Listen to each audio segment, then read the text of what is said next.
तो मैं रेडी हो गया हूँ दोस्तों अपनी पहली वीडियो के लिए। आज मैं जा रहा हूँ वर्दीन से एडिनबरा। मेरी फ़्लाइट लगभग 4 बजे की है और अभी 1 बज चुका है। तो मैं यहाँ से ट्रेन पकड़ूँगा और एयरपोर्ट तक के लिए ट्रेन में जाऊँगा। तो चलिए स्टार्ट करते हैं मेरे साथ।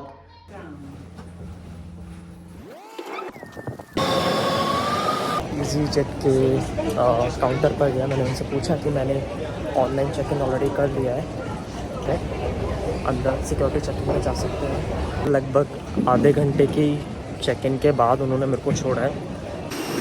लगभग 1.5 घंटे की फ़्लाइट के बाद मैं पहुंचा एडिनबरा। एडिनबरा में मैंने हॉस्टल पहले से बुक किया हुआ था, उसकी डिटेल मैं आपके साथ स्क्रीन पर शेयर कर दूंगा। और छोटी छोटी सीढ़ियाँ और पतली पतली गलियाँ क्रॉस करने के बाद मैं पहुंचा अपने हॉस्टल, और हॉस्टल में सामान रखने के बाद मैं निकल गया। अपना फ़ोन चार्ज करने के बाद मैं निकल चुका हूँ। बारिश हो रही है। तो मुझे एक ऐसी चीज़ मिली है यहाँ पे जो बचपन में मैंने अपने घर में देखी थी।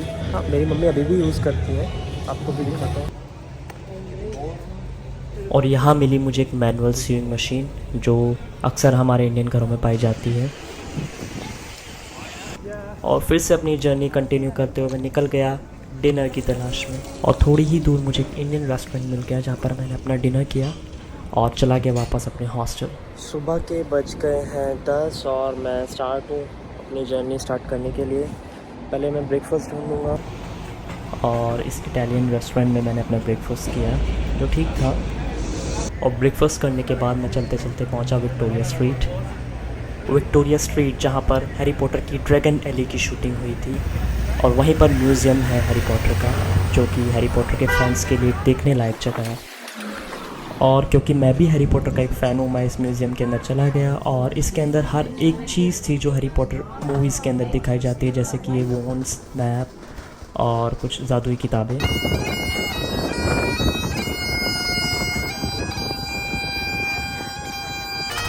और ये भाई साहब यहाँ पर बैक पाइपर बजा रहे हैं और लोग साथ में फ़ोटो खिंचवा रहे हैं। और ये तरह तरह के शीशे लगे हुए हैं रास्ते में लोगों को एंटरटेन करने के लिए।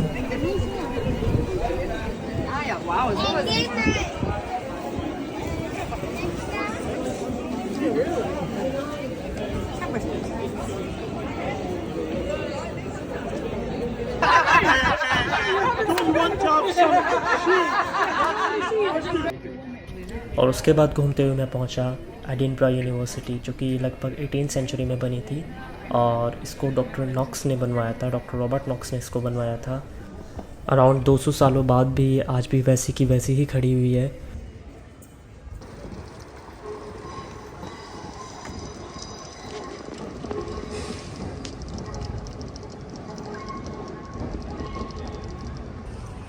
और बहुत ही शानदार स्ट्रक्चर बना हुआ है।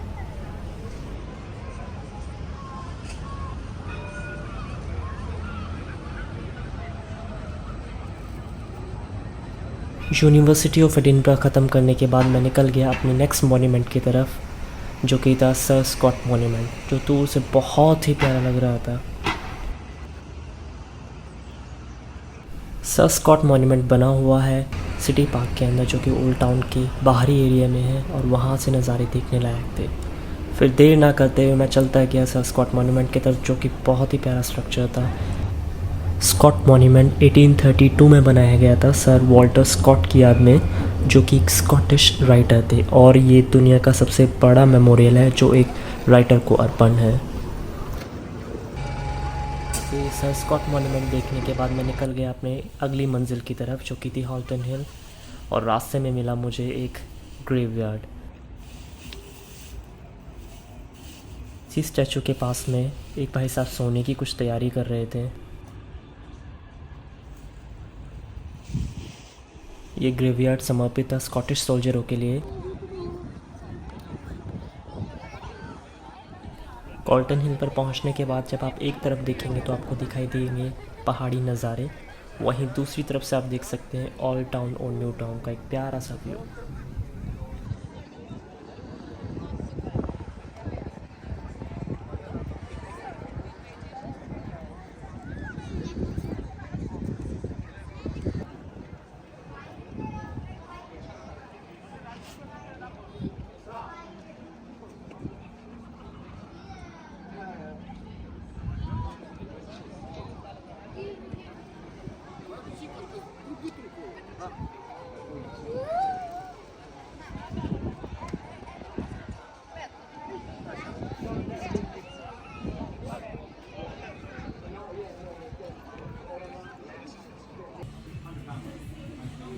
और जब आप स्कॉटलैंड आए और स्कॉटिश विस्की या स्कॉटिश वाइन की बात ना हो तो फिर क्या ही फ़ायदा। यही देखने के लिए मैं घुस गया इस स्कॉटिश दारू के ठेके के अंदर कि कौन सी वाइन कौन सी विस्की का क्या प्राइस है और क्या स्पेशलिटी है। अब ज़्यादा डीपली तो मैं इसके बारे में आपको नहीं बता पाऊँगा क्योंकि मैं कोई ड्रिंकर नहीं हूँ, मैं ड्रिंक नहीं करता। लेकिन हाँ, मैं आपको नज़ारे ज़रूर दिखा सकता हूँ।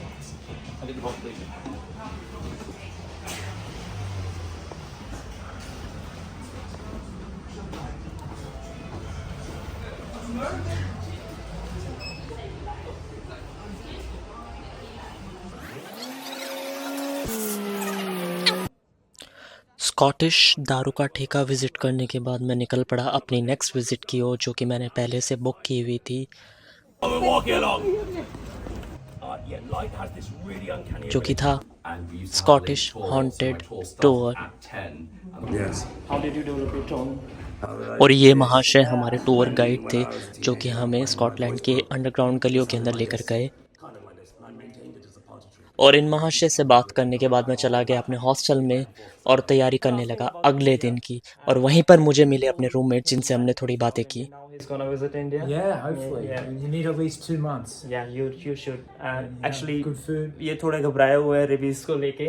But I told him several things how to away from the street dogs and all. Yeah. And he suggested me to travel in Ireland. Where should I go in Ireland? Amira. Bye.